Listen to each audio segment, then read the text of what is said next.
Hi hello ನಮಸ್ತೆ ಎಲ್ರಿಗೂ welcome to ಭೋಜನ ಉಪಹಾರ ಯೂಟ್ಯೂಬ್ ಚಾನಲ್. ಹಸಿ ತೊಗರಿಕಾಯಿನ ಬಳಸಿ ನಾನು ರುಚಿಯಾಗಿರುವಂತಹ ಹಸಿ ತೊಗರಿಕಾಯಿ ಪಾಯಸವನ್ನ ಯಾವ ಥರ ಮಾಡೋದು ಅನ್ನೋದನ್ನು ತೋರಿಸ್ತಾ ಇದ್ದೀನಿ. ಇನ್ನೇನು ಸೀಸನ್ ಅಲ್ವಾ, ಹಳ್ಳಿ ಸೈಡಲ್ಲೂ ಕೂಡ ಬಹಳಷ್ಟು ಸಿಗುತ್ತೆ ತೊಗರಿಕಾಯಿ. ಸೊ ಹಾಗಾಗಿ ನೋಡಿ, ಈ ಥರ ಪಾಯಸ ಮಾಡಿದ್ದೀನಿ, ತುಂಬಾ ಟೇಸ್ಟ್ ಇರುತ್ತೆ ಮಾತ್ರ.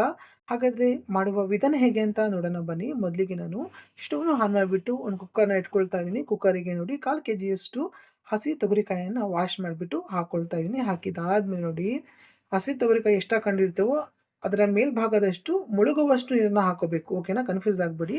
ನಿಮಗೆ ಅಳತೆ ಗೊತ್ತಾಗಲ್ಲ ಅಂತ ಹೇಳಿದರೆ ಎಷ್ಟು ತಗೊಂಡಿರ್ತೀರ ಕಾಯಿ ನೀವು, ಅದ್ರ ಮೇಲ್ಭಾಗದಷ್ಟು ನೀರು ಬರಬೇಕು. ಆ ಥರ ಹಾಕಿಬಿಟ್ಟು ಕುಕ್ಕರ್ನಲ್ಲಿ ಇಟ್ಟು ಕ್ಲೋಸ್ ಮಾಡಿ 3 ವಿಸಲ್ ಮಾಡ್ಕೊಳ್ತಾ ಇದ್ದೀನಿ. ಓಕೆನಾ, 3 ವಿಸಲ್ ಬಂದ ತಕ್ಷಣ ನೋಡಿ, ಇಮಿಡಿಯೇಟಾಗಿ ಓಪನ್ ಮಾಡಲಿಕ್ಕೆ ಹೋಗ್ಬೇಡಿ. ತುಂಬ ತಣ್ಣಗೆ ಆದಮೇಲೆ ನಾನು ತೋರಿಸ್ತಾ ಇದ್ದೀನಿ. ಈ ಥರ ಕಾಳು ಚೆನ್ನಾಗಿ ಬೆಂದಿರುತ್ತೆ. ಓಕೆನಾ, ಕೆಲವೊಂದು ಕಾಳು 4 ವಿಸಲ್ 5 ವಿಸಲ್ಗೆ ಬೇಯುತ್ತೆ, ಇದು 3 ವಿಸಲ್ಗೆ ಬೆಂದ್ಬಿಡುತ್ತೆ. ಸೊ ನಿಮಗೆ ಗೊತ್ತಾಗಲ್ಲ ಅಂದರೆ ಜಸ್ಟ್ ಒಂದು ಕಾಳನ್ನು ಈ ಥರ ಪ್ರೆಸ್ ಮಾಡಿ ನೋಡಿ, ತುಂಬ ಸಾಫ್ಟಾಗಿ ಬೆಂದಿರುತ್ತೆ. ಸೊ ಇವಾಗ ನೋಡಿ, ನೀರೆಲ್ಲ ಸಪ್ರೇಟ್ ಮಾಡ್ಕೋಬೇಕು, ಅಂದರೆ ನೀರೆಲ್ಲ ಬಸ್ಕೊಳ್ಳಿ. ಓಕೆನಾ, ನೀರು ಬಸ್ಲಿಕ್ಕೆ ನೋಡಿ ಜಾಲ ಆದರೂ ಯೂಸ್ ಮಾಡಿ, ಇಲ್ಲ ಅಂತ ಹೇಳಿದರೆ ಈ ಥರ ಕಣಿನ ಚಮಚ ಇರುತ್ತೆ, ಅದರಲ್ಲೂ ಸಹ ನೀವು ಬಸ್ಕೋಬೋದು, ಈಸಿಯಾಗಿ ಬರುತ್ತೆ. ಓಕೆನಾ, ಅಂತ ನೋಡಿ ಇವಾಗ ಮಿಕ್ಸರ್ ಜಾರ್ನ ತಗೊಳ್ತಾ ಇದ್ದೀನಿ. ಜಾರಿಗೆ ತಣ್ಣಗೆ ಆದಮೇಲೆ ಕಾಳುಗಳೆಲ್ಲ ಹಾಕ್ಕೊಳ್ತಾ ಇದ್ದೀನಿ. ಮತ್ತು 1 ಕಪ್ಪಷ್ಟು ಹಸಿ ತೆಂಗಿನಕಾಯಿ ತುರಿನ ತುರಿದ್ಬಿಟ್ಟು ಹಾಕ್ಕೊಳ್ತೀನಿ. ನೀವು ಒಣಕಾಯಿ ಹಾಕ್ಕೊಳ್ತೀರಾ ಅಂದರೂ ಹಾಕ್ಕೊಳ್ಳಿ, ಏನೂ ಸಮಸ್ಯೆ ಇಲ್ಲ. ನಂತರ ನೀರನ್ನು ಹಾಕದೆ ಸ್ವಲ್ಪ ಸ್ವಲ್ಪ ಹಾಲನ್ನು ಹಾಕಿಬಿಟ್ಟು ನುಣ್ಣಗೆ ಅದನ್ನು ರುಬ್ಕೋಬೇಕು ಅಷ್ಟೇ. ನೀರು ಸೇರಿಸ್ಬಿಟ್ಟು ರುಬ್ಬಿದ್ರೆ ಅಷ್ಟು ಟೇಸ್ಟ್ ಬರಲ್ಲ. ಸೊ ಹಾಗಾಗಿ ಹಾಲನ್ನು ಹಾಕಿಬಿಟ್ಟು ನೀವು ರುಬ್ಬಿ. ಇವಾಗ ತೋರಿಸ್ತಾ ಇದ್ದೀನಿ ನೋಡಿ ಯಾವ ಥರ ರುಬ್ಕೊಂಡಿದ್ದೀನಿ ಅಂತ. ಸೇಮ್ ಮಸಾಲೆಗಳೆಲ್ಲ ಯಾವ ಥರ ನೀವು ರುಬ್ಕೊಳ್ತೀರಾ ಅದೇ ಥರ ನುಣ್ಣಗೆ ಇದನ್ನು ರುಬ್ಕೋಬೇಕು. ಇವಾಗ ಸೈಡಲ್ಲಿ ಎತ್ತಿಟ್ಕೊಳ್ತಾ ಇದ್ದೀನಿ.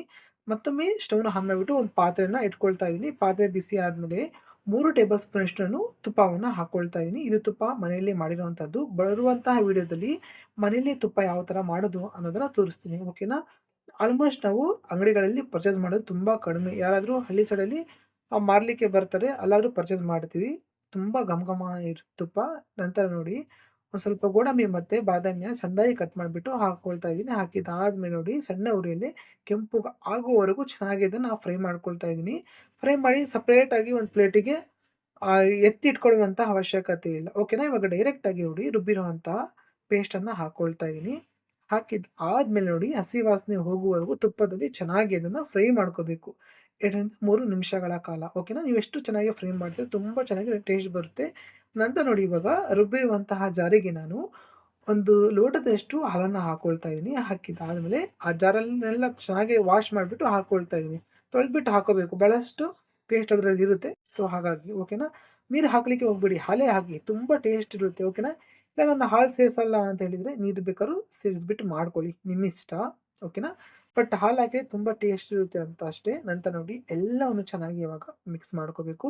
ನಂತರ ನಾನು 1/4 kgಯಷ್ಟು ಬೆಲ್ಲವನ್ನು ಜಜ್ಜಿಬಿಟ್ಟು ಒಂದೆಳೆ ಪಾಕ ಮಾಡಿಬಿಟ್ಟು ಹಾಕ್ಕೊಳ್ತಾ ಇದ್ದೀನಿ.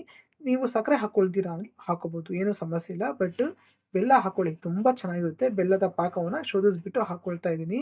ಓಕೆನಾ, ಡೈರೆಕ್ಟ್ ಹಾಕಲಿಕ್ಕೆ ಹೋಗ್ಬೇಡಿ, ಕಸ ಕಡ್ಡಿ ಏನಾದರೂ ಇದ್ದೇ ಇರುತ್ತೆ. ಸೊ ಹಾಗಾಗಿ ನಂತರ ಚಮಚದ ಸಹಾಯದಿಂದ ಎಲ್ಲವನ್ನು ಚೆನ್ನಾಗಿ ಒಂದು ಸತಿ ಮಿಕ್ಸ್ ಮಾಡ್ಕೊಳ್ಳಿ.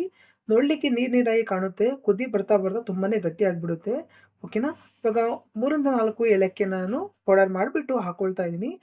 ಈ ಥರ ಏಲಕ್ಕಿ ಪೌಡರ್ ಮಾಡಲಿಕ್ಕೆ ಸಮಯ ಇಲ್ಲ ಅಂತ ಹೇಳಿದರೆ ನೋಡಿ, ಡೈರೆಕ್ಟಾಗಿ ಏಲಕ್ಕಿ ಪುಡಿ ಇದ್ದರೆ ಹಾಕ್ಕೊಳ್ಳಿ, ಏನೂ ಸಮಸ್ಯೆ ಇಲ್ಲ. ಹಾಕಿದ್ದಾದಮೇಲೆ ಆ್ಯಸ್ ಇಟ್ ಈಸ್ ಚೆನ್ನಾಗಿ ಒಂದು ಸತಿ ಈ ಥರ ಮಿಕ್ಸ್ ಮಾಡ್ಕೊಳ್ಳಿ. ನಂತರ ಆಪ್ಷನಲ್ಲು ಮಿಲ್ಕ್ ಮೇಡ್ ಹಾಕ್ಕೊಳ್ತಾ ಇದ್ದೀನಿ, ಇದ್ರೆ ಹಾಕ್ಕೊಳ್ಳಿ, ಇಲ್ಲಾಂದರೆ ಸ್ಕಿಪ್ ಮಾಡಿ.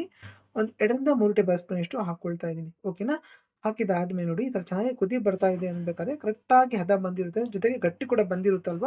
ಫೈನಲಾಗಿ ಒಂದು ಸತಿ ಚೆನ್ನಾಗಿ ಮಿಕ್ಸ್ ಮಾಡಿಬಿಟ್ಟು ಸ್ಟವ್ನ ಆಫ್ ಮಾಡಿಬಿಟ್ಟು ತಣ್ಣಗೆ ಆಗಲಿಕ್ಕೆ ಬಿಡ್ತಾ ಇದ್ದೀನಿ.